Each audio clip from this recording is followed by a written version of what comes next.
Hi అండి, నమస్తే. Welcome back to our channel cook with Shavs. ఇవాళ వీడియోలో ఎంతో టేస్టీగా హెల్దీగా చేసుకునే ఆనపకాయ పులుసుని తయారు చేసి చూపిస్తానండి. ఆనపకాయ అంటే మీ అందరికీ తెలుసు కదా, సొరకాయతోటి టేస్టీగా పులుసుని తయారు చేసి చూపిస్తాను. దీన్ని మనం రైస్లో కానీ చపాతీలో కానీ ఎందులో తీసుకున్న టేస్ట్ అయితే చాలా బాగుంటుంది. మరి లేట్ చేయకుండా ప్రాసెస్ ఏంటో చూసేద్దామా. ముందుగా ప్యాన్లోకి 2 టేబుల్ స్పూన్ వరకు ఆయిల్ని తీసుకోవాలి. ఆయిల్ కొద్దిగా వేడైన తర్వాత పోపు దినుసుని 1 టేబుల్ స్పూన్ వరకు వేసుకోవాలి. అందుకే శనగపప్పు, మినపప్పు, ధనియాలు, జీలకర్ర వీటన్నిటిని కలిపి 1 టేబుల్ స్పూన్ వేసుకోవాలి. అలాగే సన్నగా కట్ చేసుకుని 1 పెద్ద ఉల్లిపాయ, 2 పచ్చిమిర్చి చీలికలను కూడా వేసుకొని మంటని హై ఫ్లేమ్లో ఉంచుకొని ఇవి కొద్దిగా సాఫ్ట్గా అయ్యేంత వరకు కుక్ చేసుకోవాలి.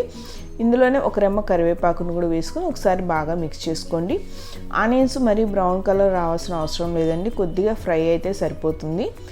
ఇవి ఇలా కొంచెం సాఫ్ట్గా అయిన తర్వాత ఇప్పుడు ఇందులోకి 3 పెద్ద సైజు టమాటాలు లేదా 4 మీడియం సైజు టమాటాలని ఇలా చిన్న ముక్కలుగా కట్ చేసి వేసుకోండి.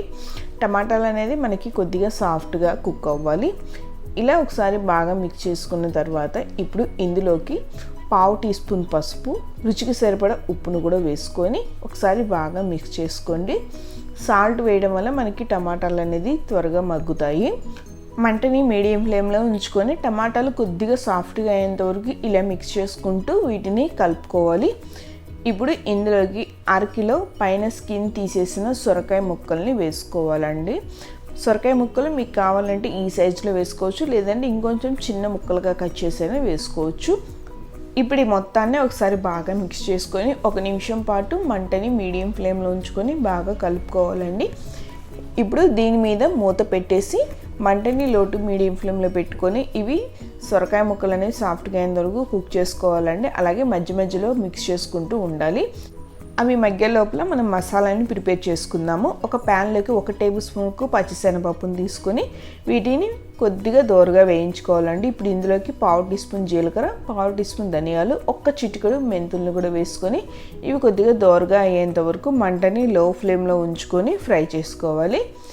ఇవి కాస్త ఇలా దోరగా వేగిన తర్వాత ఇప్పుడు ఇందులోకి 1 టేబుల్ స్పూన్ వరకు నువ్వుల్ని తీసుకోవాలి.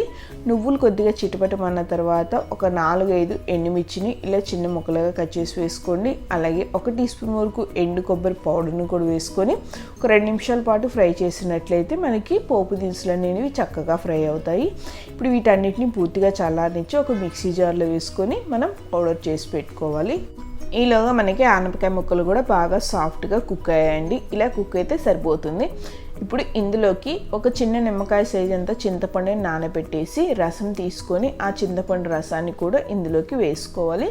చింతపండు రసం వేసిన తర్వాత మంటని హై ఫ్లేమ్లో ఉంచుకొని ఒక 2-3 నిమిషాల పాటు ఇలా ఉడికించుకోవాలండి.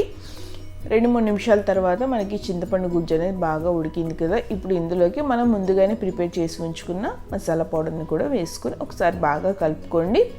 ఇలా ఒకసారి బాగా కలుపుకున్న తర్వాత కూర అనేది మనకి చిక్కగా ఉంది కాబట్టి దీన్ని గ్రేవీ కన్సిస్టెన్సీలో తీసుకురావడానికి కొద్దిగా వాటర్ని యాడ్ చేసుకోవాలి. ఒక 1/2 కప్పు నుంచి 1/2 కప్పు వరకు వాటర్ అనేది పడుతుందండి. కొంచెంగా వాటర్ని యాడ్ చేసుకోండి. ఒకేసారి ఎక్కువగా వేసేసి మనకి ఈ పులుసు అనేది మరీ లూజ్గా అయిపోతుంది.